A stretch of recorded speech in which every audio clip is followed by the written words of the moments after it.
नमस्कार दोस्तों, आज हम 7 money rules for life book का कंप्लीट ऑडियो बुक लाए हैं। चैप्टर 10 नियम 7। केवल वही उधार लें जो आप जानते हैं आप चुका सकते हैं। हमारी आत्मकेंद्रित ऋण केंद्रित अर्थव्यवस्था उन इलेक्ट्रॉनिक बगजैपर्स की तरह है। वे कीड़ों के लिए आकर्षक प्रकाश उत्सर्जित करते हैं जो आनंदपूर्वक सीधे जाल में उड़ जाते हैं और मारे जाते हैं। रैंडी अल्कोर्न। अमेरिकी आवास बाजार के दुर्घटनाग्रस्त होने और महान मंदी के कारण फौजदारी के कारण अपने घर खोने वाले लोगों की संख्या को देखते हुए यह निष्कर्ष निकालना आसान होगा कि घर खरीदने के लिए पैसे उधार लेना बहुत खतरनाक, वित्तीय रूप से मूर्खतापूर्ण है और इससे बचा जाना चाहिए।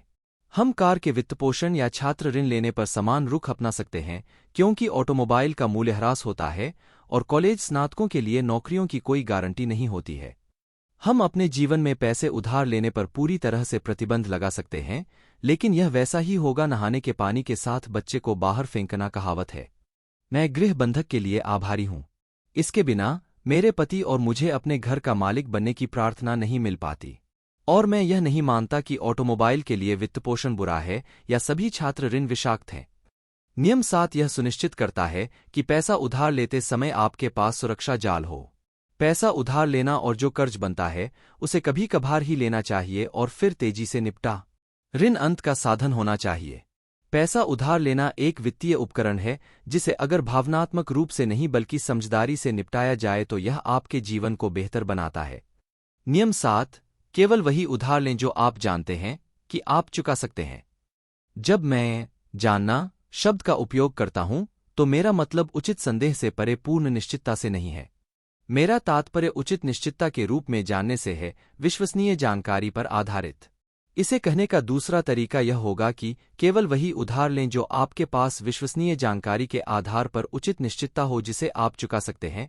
जो अजीब लगता है, तो आइए इस नियम में जानें पर कायम रहें, यह जानते हुए कि हम जानते हैं कि इसका क्या अर्थ है। एकमात्र तरीका जिससे आप उचित स्तर की निश्चितता के साथ जान सकते हैं कि आप ऋण का भुगतान कर सकते हैं वह है कि ऐसा करने के लिए आपके पास आरक्षित साधन हो। यह हर प्रकार की उधारी, हर प्रकार के ऋण के लिए लागू होता है। यह बहुत महत्वपूर्ण है, मैं इसे दोहराने जा रहा हूं। पैसे उधार लेने का एकमात्र सुरक्षित तरीका ऋण का भुगतान करने का साधन होना है। संरक्षित कर्ज से परेशानी। ऋण आदर्श नहीं है। यह कोई पुरस्कार नहीं है जो आपको अच्छी क्रेडिट रेटिंग हासिल करने पर मिलता है।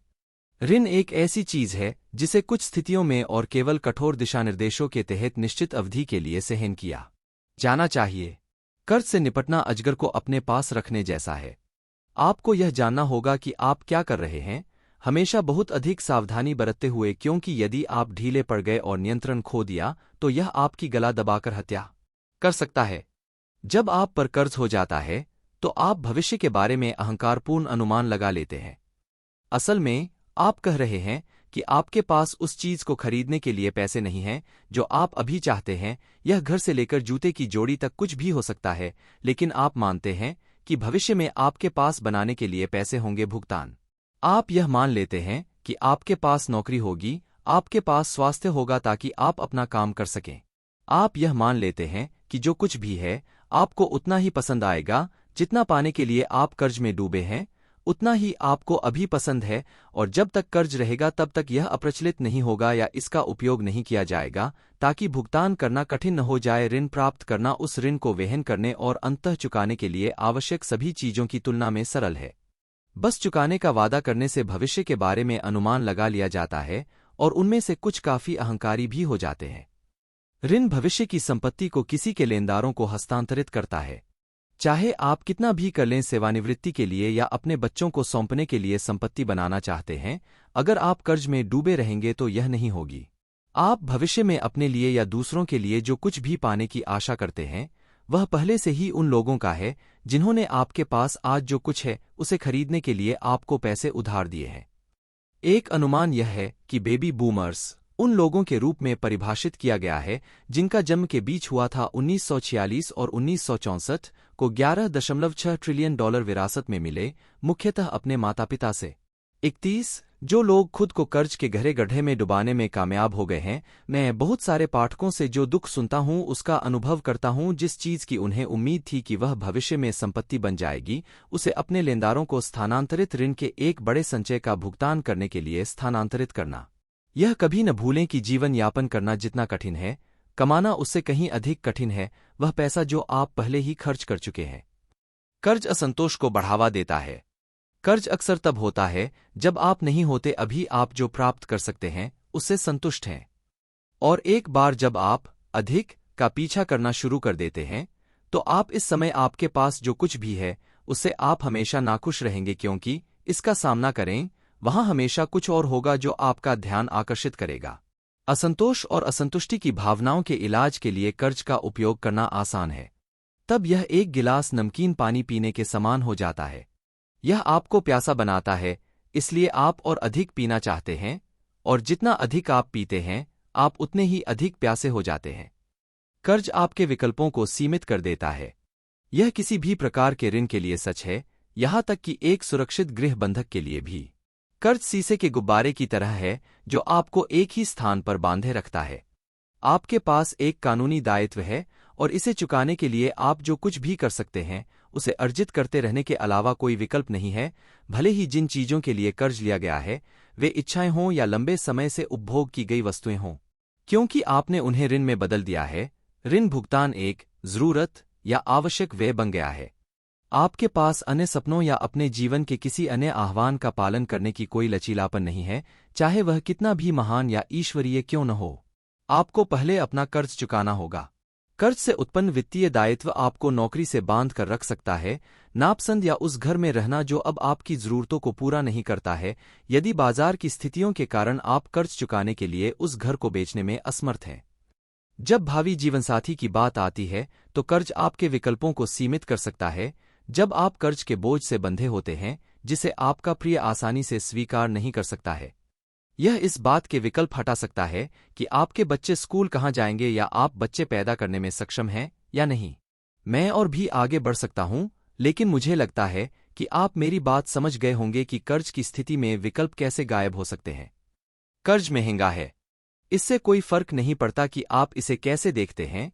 जब आप घर, कार या किसी अन्य चीज के लिए कर्ज लेने का विकल्प चुनते हैं जिसके बारे में आप सोच सकते हैं, तो आपको उस संदिग्ध विशेषाधिकार के लिए भारी कीमत चुकानी पड़ेगी।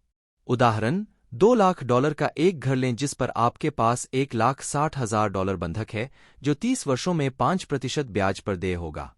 आपका मासिक मूलधन और ब्याज भुगतान $859 होगा।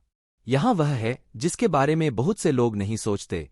$859 x 360 309 240 $40,000 का अग्रिम भुगतान जोड़े और आपको पता चलेगा कि आपके $2 लाख के घर की कीमत वास्तव में $3,49,240 है, और यह काफी कम ब्याज दर पर है।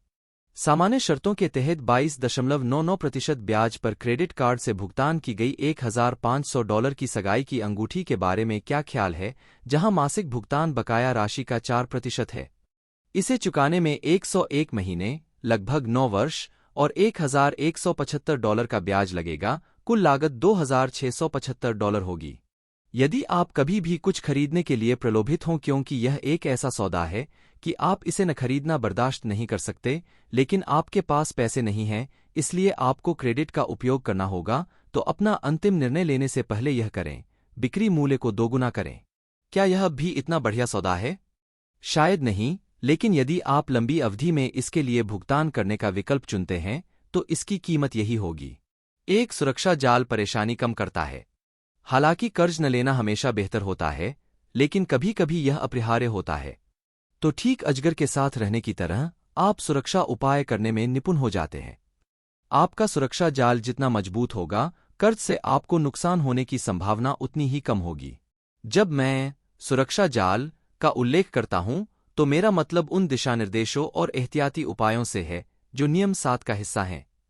जो लोग सावधानी बरतते हैं, बिना सुरक्षा जाल के उपभोक्ता ऋण की दुनिया में कदम रखते हैं, मैं खुद को उनमें शामिल करता हूं।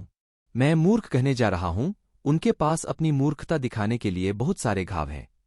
और यह न केवल भयानक मात्रा में धन की बर्बादी है, बल्कि असंख्य खोए हुए अवसर भी हैं। यहाँ मूल बात यह है कि कर्ज अच्छी चीज नहीं है और जब भी संभव हो इससे बचना चाहिए। जब इसे टाला नहीं जा सकता है तो अत्यधिक सावधानी और सुरक्षा जाल की मजबूत व्यवस्था के साथ सलाह-मशविरा करके कर्ज लेना चाहिए। ऋण की 3 श्रेणियां। सभी ऋण 3 श्रेणियों में से एक में आते हैं: उचित, विषाक्त और तटस्थ। उचित या अच्छा ऋण कुछ खरीदने के लिए पैसे उधार लेने का परिणाम है जिसके मूल्य में वृद्धि होने की उच्च संभावना है और ऐसा करने से आपकी निवल संपत्ति में वृद्धि होगी। कम जोखिम वाले बंधक के साथ घर खरीदना उचित ऋण का एक उदाहरण होगा, क्योंकि जैसे जैसे ऋण चुकाया जाता है और घर का मूल्य बढ़ता है, आपकी निवल संपत्ति आनुपातिक रूप से बढ़ेगी। यह आपके उधारकर्ता पर कोई अनुचित वित्तीय जोखिम डाले बिना आर्थिक रूप से उचित है। छात्र ऋण की एक उचित छोटी राशि भी इसके अंतर्गत आ सकती है। अच्छे या उचित ऋण की छतरी, बशर्ते कि यह निम्नलिखित पृष्ठ पर वर्णित कुछ मानदंडों को पूरा करता हो, क्योंकि आपके पास स्नातक होने के बाद शिक्षा के बिना बेहतर भुगतान वाली नौकरी पाने की उचित संभावना है। जहरीला कर्ज बिल्कुल वैसा ही है जैसा नाम से पता चलता है, खतरनाक और आर्थिक रूप से जीवन के लिए खतरा। विषाक्त ऋण में क्रेडिट कार्ड ऋण, वेतन दिवस ऋण और अन्य उच्च या परिवर्तनीय दर उधार शामिल हैं। जहरीला कर्ज घातक है और इससे पूरी तरह बचना चाहिए। विषाक्त ऋण संपार्श्विक द्वारा सुरक्षित नहीं है और ब्याज दरें आम तौर पर इतनी बड़ी होती हैं कि वे घोड़े का गला घोंट सकते हैं।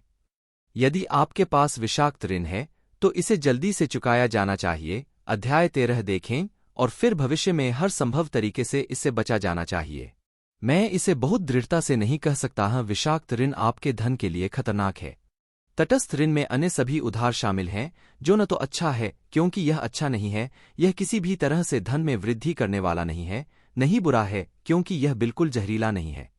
इन परिभाषाओं को ध्यान में रखते हुए आइए नियम 7 के लिए सामान्य दिशानिर्देशों को देखें। उधार लेना, इसके बाद विभिन्न प्रकार के उधार के लिए विवरण देना। सुरक्षित उधार दिशानिर्देश।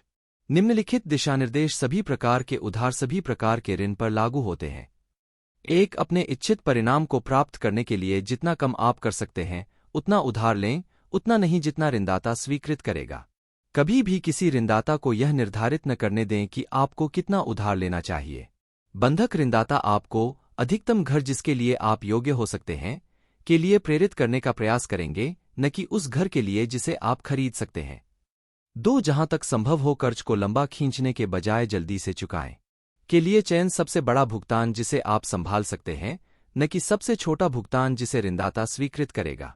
ऑटो ऋणदाता आपको 60 से 72 महीने के दीर्घकालिक ऋण के लिए प्रेरित करने का प्रयास करेंगे, यह इंगित करते हुए कि आपका भुगतान छोटा होगा। यह उनके लिए बहुत अच्छा है क्योंकि छोटे मासिक भुगतान के साथ इसे लंबी अवधि तक खींचने का मतलब है कि आप ऋण की अवधि के दौरान बहुत अधिक ब्याज का भुगतान करेंगे। यह ऋणदाता के लिए एक बड़ा भुगतान है, लेकिन यह आपके लिए एक घटिया सौदा है। 3. भागने की योजना बनाएं। यदि जीवन में कोई अप्रत्याशित मोड़ आता है तो ऋण को जल्दी चुकाने के लिए आपको अपने दिमाग में एक योजना बनानी होगी, या तो संपार्श्विक को बेचकर या अन्य संसाधनों या परिसंपत्तियों के साथ ऋण का भुगतान करके। गृह बंधक ऋण। गृह बंधक के लिए एक ऋण होने के लिए जिसे आप जानते हैं कि आप चुका सकते हैं। मूल बकाया कभी भी घर के बाजार मूल्य का 80% से अधिक नहीं होना चाहिए और मासिक भुगतान उधारकर्ता की शुद्ध आय का 25% से अधिक नहीं होना चाहिए। उदाहरण, यदि घर का खरीद मूल्य $2,50,000 है तो आपको $2,00,000, $2,50,000 x 80% $2,00,000 से अधिक उधार नहीं लेना चाहिए। यह एक आरामदायक मार्जिन बनाता है जो आपको उचित निश्चितता देगा कि आप उस ऋण को पुनर्भुगतान अनुसूची के माध्यम से या संपत्ति को बाजार मूल्य पर बेचकर और बिक्री मूल्य, बाजार मूल्य और शेष राशि के बीच अंतर का उपयोग करके बकाया का भुगतान कर सकते हैं। गिरवी रखना। रियल एस्टेट, आवास दुर्घटना और महान मंदी हमारे लिए एकदम ताज़ा है यादें। यह महत्वपूर्ण है कि हम अंडरवाटर बंधक के इस मामले के बारे में बात करें, जिसका अर्थ है कि किसी भी कारण से एक उधारकर्ता पर संपत्ति के मूल्य से अधिक बकाया हो जाता है। उस समय यदि उधारकर्ता की इच्छा पर ऋण चुकाने के लिए पर्याप्त संपार्श्विक नहीं है तो ऋण विषाक्त हो जाता है। यह एक महत्वपूर्ण बिंदु है जिसका प्रत्येक गृहस्वामी को निश्चित रूप से यह जानकर अनुमान लगाने की आवश्यकता है कि घर का बाजार मूल्य बकाया राशि के संबंध में कहाँ है। इस तरह की स्थिति में पड़ने से बचने का तरीका यह है कि आप पर बकाया राशि और घर के बाजार मूल्य के बीच हमेशा एक अच्छा अंतर बनाए रखें। इस मानदंड का कड़ाई से पालन करके कि आपका बकाया बंधक मूलधन कभी भी घर के मौजूदा बाजार मूल्य के 80% से अधिक नहीं होना चाहिए, आप सुरक्षित स्थिति में रहेंगे।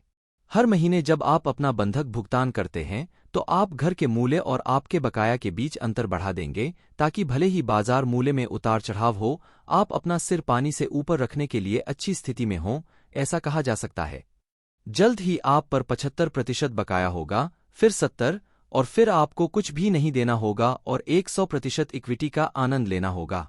आप उस घर के मालिक निःशुल्क और स्पष्ट होंगे, जो कि सबसे पहले बंधक रखने का उद्देश्य है। पिछले कुछ वर्षों की अधिकांश अंडरवाटर बंधक स्थितियों पर करीब से नजर डालें। इससे संभवतः उन बंधकों का पता चलेगा जो पहले से ही घर के बाजार मूल्य के करीब थे, यदि उससे अधिक नहीं। उधारकर्ता बिना किसी कटौती 100% ऋण के घर खरीदने में सक्षम थे, और कुछ मामलों में ऋणदाता शुल्क के लिए घर के बाजार मूल्य से अधिक उधार देते थे, यह मानते हुए कि मूल्य बढ़ जाएगा और जल्द ही पकड़ में आ जाएगा। गृह इक्विटी ऋण एक गृह इक्विटी ऋण, जिसे उद्योग में एचईएल के रूप में जाना जाता है, आमतौर पर एक दूसरा बंधक है जो घर के मालिक को इक्विटी तक पहुंच की अनुमति देता है, बकाया राशि और संपत्ति के मूल्य के बीच का अंतर। इक्विटी उधारकर्ता की संपत्ति है और उस पर एक बहुमूल्य संपत्ति है। सैद्धांतिक रूप से एचईएल एक सुरक्षित या सुरक्षित ऋण है, क्योंकि यह इसके द्वारा संपार्श्विक होता है। घर का बाजार मूल्य उधारकर्ता की ऋण चुकाने की इच्छा पर पहले बंधक और एचईएल, जिसे दूसरे बंधक के रूप में भी जाना जाता है, दोनों को संतुष्ट करने के लिए घर बेचा जा सकता है। कृपया ऑपरेटिव शब्द सैद्धांतिक रूप से को न चूकें। एचईएल बहुत जोखिम भरा हो सकता है, क्योंकि यह आसानी से विषाक्त ऋण का कारण बन सकता है। ऐसे 5 तरीके हैं जिनसे विषाक्त कारक अन्यथा बुद्धिमान, सुरक्षित बंधक स्थिति में प्रवेश कर सकता है। यदि आप अपने क्रेडिट कार्ड ऋण को चुकाने के लिए अपनी इक्विटी के बदले में उधार लेते हैं और फिर आपके क्रेडिट कार्ड को बार बार खत्म कर देते हैं, वैसे यह एक बहुत ही सामान्य घटना है उन लोगों के साथ जो जहरीले क्रेडिट कार्ड का भुगतान करने के लिए घरेलू इक्विटी में नकदी का रास्ता अपनाते हैं। ऋण जिससे आप पर दोगुना कर्ज रह जाता है, एचईएल और क्रेडिट कार्ड अच्छा नहीं है। कुछ लोग होम इक्विटी ऋण को घर बेचने पर चुकाए जाने वाले स्थायी ऋण के रूप में मानते हैं। यदि वे क्रेडिट कार्ड शेष के रूप में होते तो उन्हें ऋण चुकाने की अधिक आवश्यकता महसूस होती। एचईएल का भुगतान करने में देरी से घर के मूल्य में गिरावट का द्वार खुल जाता है, जिससे कुल बकाया ऋण घर के बाजार मूल्य से अधिक हो जाता है। हालिया रियल एस्टेट बाजार दुर्घटना के दौरान ऐसा ही हुआ, क्योंकि लाखों घर मालिकों ने एचईएल के उपयोग से अपने घर की इक्विटी छीन ली और अपने घरों को संपत्ति की सराहना करने के बजाय एटीएम या विशाल गुल्लक की तरह व्यवहार किया। अमेरिकी अर्थव्यवस्था को ऐसी मूर्खता की भारी कीमत चुकानी पड़ रही है। आपके घर की इक्विटी आपकी उंगलियों पर उपलब्ध होने की सुविधा एक भयानक प्रलोभन हो सकती है। यह जानते हुए कि पैसा आसानी से उपलब्ध है, आप इसे पहले पैसे बचाने के बजाय एक अच्छी पारिवारिक छुट्टी जैसी किसी चीज पर बर्बाद करने की अधिक संभावना रखते हैं, जैसा कि आपके पास हो सकता था यदि आपके पास अपनी कीमती इक्विटी तक इतनी आसान पहुंच नहीं होती। यदि आप अपने दोनों बंधक, अंतर्निहित प्रथम बंधक के साथ साथ एचईएल पर चालू रखने में असमर्थ हैं, तो कोई भी ऋणदाता फोरक्लोज कर सकता है। 5 कभी-कभी गृह इक्विटी ऋण और पहला बंधक मिलकर वास्तव में संपत्ति के वर्तमान बाजार मूल्य से अधिक हो जाते हैं। चौंकाने वाली बात यह है कि कुछ ऋणदाता अभी भी एक घर को उसकी कीमत से अधिक पर वित्तपोषित करने को तैयार हैं, यहां तक कि संपत्ति के मूल्य का 125% तक, जो सवाल उठाता है, क्या हमने 2006 में आवास बुलबुले के फूटने से कुछ नहीं सीखा, जिसके परिणाम स्वरूप यह हुआ। कीमतें महामंदी की तुलना में और अधिक गिर रही हैं। 32 और क्या कानून निर्माताओं ने भविष्य में ऐसी घटना दोबारा होने से रोकने के लिए तुरंत कानून नहीं बनाए? जबकि कई बंधक ऋणदाता अधिक सतर्क हो गए हैं, ऐसे कोई कानून नहीं हैं जो इस प्रकार के लुटेरे ऋण को रोक सकें। ऐसे बहुत से ऋणदाता हैं जो अभी भी 125% एचईएल बनाने के इच्छुक हैं, जो उधारकर्ता को एक कठिन स्थिति में डाल देते हैं जहां मासिक भुगतान गंभीर होते हैं, लेकिन संपत्ति बेचना एक रास्ता नहीं रह जाता है, क्योंकि बिक्री पर जितना आएगा उससे अधिक बकाया है। यहां तक कि इस तथ्य को ध्यान में रखते हुए कि होम इक्विटी ऋण पर ब्याज आपकी कर योग्य आय से कटौती योग्य हो सकता है, इस संभावित विषाक्त ऋण से जुड़े जोखिम महत्वपूर्ण हो सकते हैं। आपके घर में इक्विटी एक सराहनीय संपत्ति है। कई लोगों के लिए यह उनकी एकमात्र संपत्ति है, संपत्ति की सराहना करना। यदि आप इसे अकेला छोड़ देते हैं तो यह बढ़ेगी, क्योंकि संपत्ति अधिक मूल्यवान हो जाती है और जैसे ही आप पहली बंधक का भुगतान करते हैं, यह आपके घर के बंधक के सुरक्षा कारक में योगदान देता है। उस पानी को HEL से गंदा करने से जहरीले कर्ज का द्वार खुल जाता है। विद्यार्थी ऋण। जैसा कि हम ऋण को वर्गीकृत करते हैं, छात्र ऋण ऋण तटस्थ श्रेणी में आता है और यह बहुत अच्छी लाइन पर चलता है। असुरक्षित छात्र ऋण ऋण आसानी से विषाक्त ऋण के गड्ढे में गिर सकता है। आपको अध्याय 1 से याद होगा कि कुल छात्र ऋण बकाया है। अमेरिका $850 बिलियन तक बढ़ गया है, जो बकाया क्रेडिट कार्ड ऋण से अधिक है, जो अब $828 बिलियन है। यह बहुत बड़ा है और इसे हल्के में नहीं लिया जा सकता। अनगिनत लाखों वयस्क छात्र ऋण में डूब रहे हैं, जो उनके लिए उनके क्रेडिट कार्ड ऋण से भी बदतर समस्या बन गई है। छात्र ऋण क्रेडिट कार्ड ऋण के विपरीत दिवालियापन के माध्यम से चुकाया नहीं जा सकता है। जब छात्र ऋण की बात आती है तो तटस्थ और विषैले के बीच एक महीन रेखा होती है और शैक्षिक ऋण लेने से पहले आपको इस पर बहुत सावधानी से विचार करने की आवश्यकता होती है। जब कॉलेज की पढ़ाई के लिए पैसे उधार लेने की बात आती है तो मेरे लिए सबसे बड़ा मुद्दा रिजर्व का मामला होता है। छात्र ऋण का भुगतान करने के लिए आरक्षित धन कहाँ है?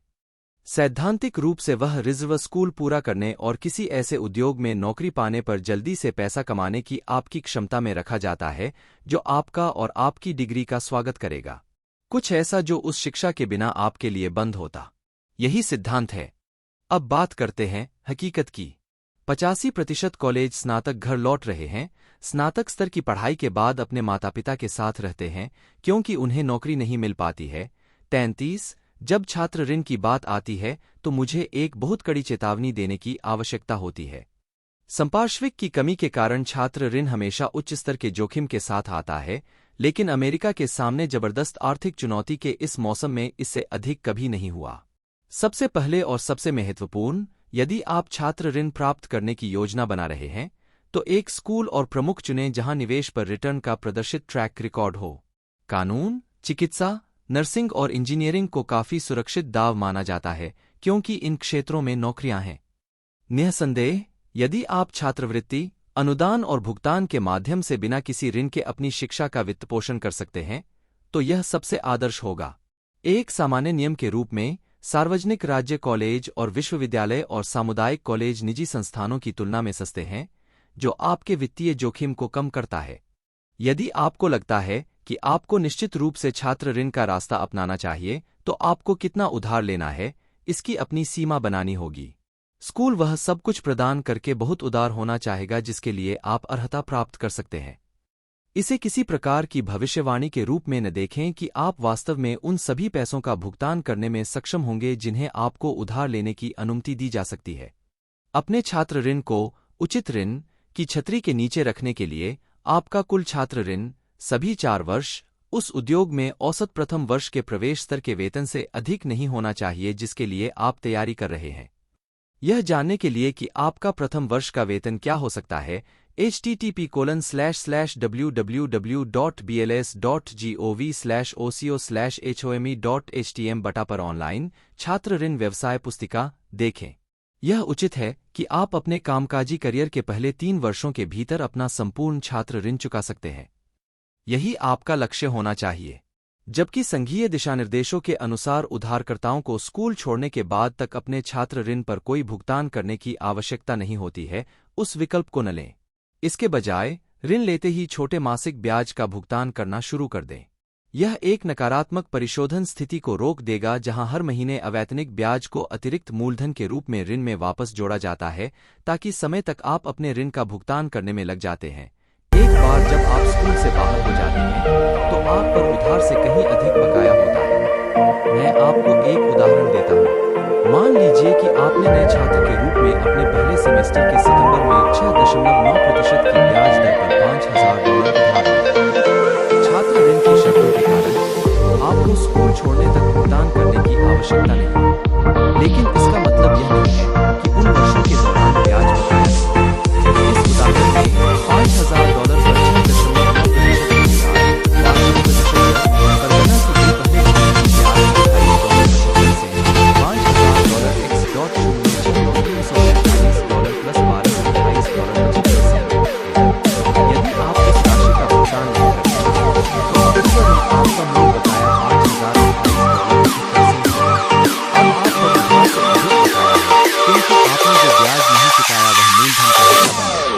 नवंबर में आपको 5,000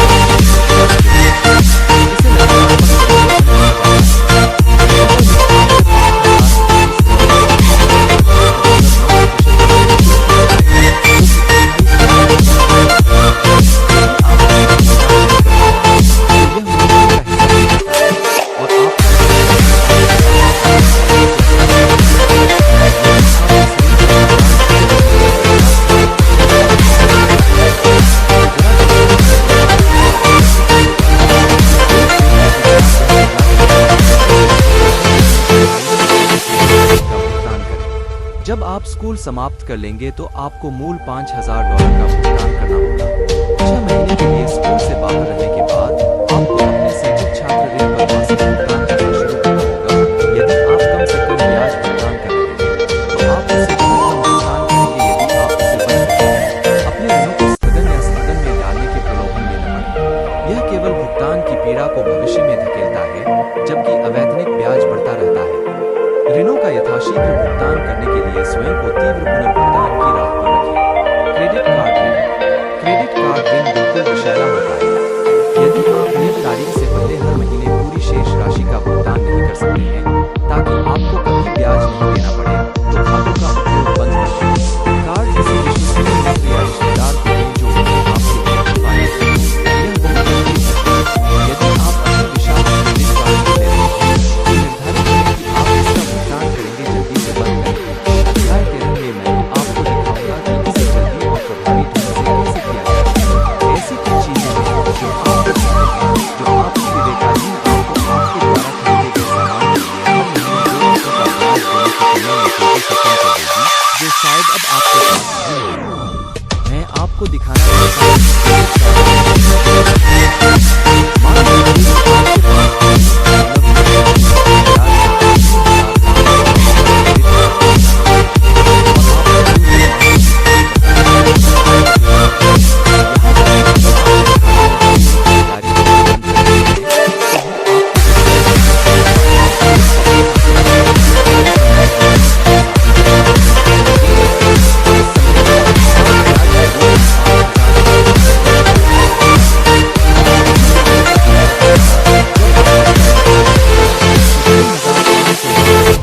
$8,929 हो जाता है। यही जहरीले क्रेडिट कार्ड ऋण की असली कीमत है। उपरोक्त उदाहरण जितना भयावह है, इस कारण से यह बहुत दयालु है।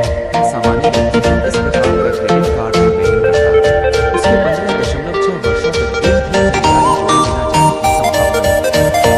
इस दौरान कुछ न कुछ सामने आएगा और कार्ड धारक उस खाते में केवल एक और भोजन, जूते की एक और जोड़ी या यहाँ तक कि एक अच्छी खासी छुट्टी भी डाल देगा, जिससे यह जीवन भर के लिए विषाक्तता में बदल जाएगा। क्रेडिट कार्ड सभी छूटों, कैशबैक और माइलेज पॉइंट्स के साथ आकर्षक हो सकते हैं। उद्योग ने हमें यह विश्वास दिलाने में बहुत अच्छा काम किया है कि कुछ विषाक्त ऋण लेना कोई समस्या नहीं है, लेकिन यह है और कर्ज लेना बहुत मूर्खतापूर्ण है, क्योंकि आप मूल्य प्राप्त करना चाहते हैं या 2% कैशबैक पाने के लिए क्रेडिट कार्ड जिस वस्तु को आप एक में खरीद सकते हैं, उस पर 29.9% का भुगतान करना बिल्कुल भी वित्तीय अर्थ नहीं रखता है, क्योंकि आप खरीद मूल्य पर 2% नकद वापस प्राप्त कर सकते हैं। क्रेडिट कार्ड खाते को विशाल स्थिति बनने की अनुमति दिए बिना सक्रिय रखने के लिए वित्तीय बुद्धिमत्ता और व्यक्तिगत अनुशासन की आवश्यकता होती है। अध्याय में देखा। लेकिन लाखों लोग ऐसा करते हैं और आप भी ऐसा कर सकते हैं।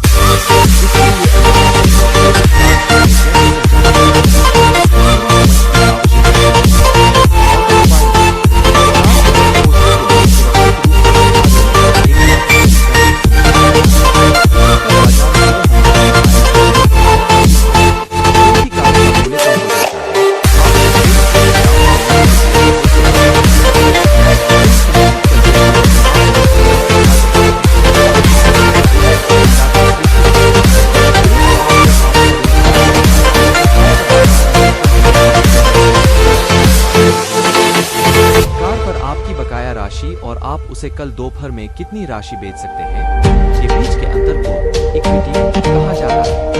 आप मूल्यह्रास के कारण मूल्य खोने की तुलना में तेजी से इक्विटी बनाना चाहते हैं। एक बार जब आप 100% इक्विटी तक पहुंच जाते हैं, तो आप पर कुछ भी बकाया नहीं होता है और उस कार का पूरा भुगतान कर दिया जाता है।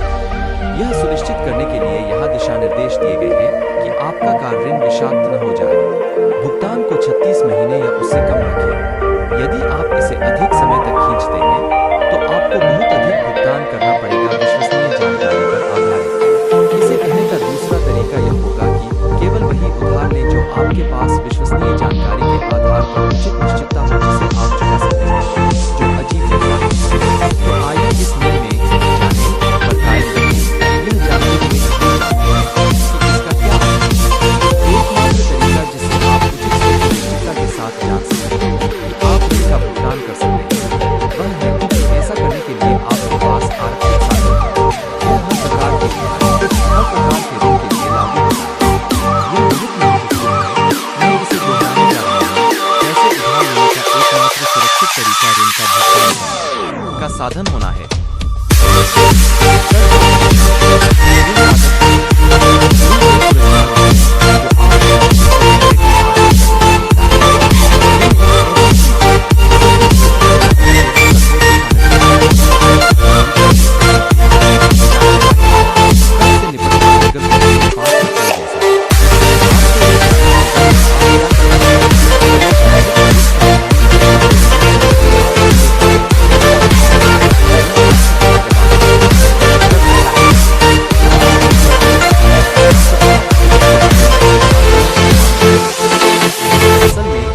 कह रहे हैं कि आपके पास उस चीज को खरीदने के लिए पैसे नहीं हैं जो आप अभी चाहते हैं। यह घर से लेकर जूते की जोड़ी तक कुछ भी हो सकता है, लेकिन आप मानते हैं कि भविष्य में आपके पास बनाने के लिए पैसे होंगे।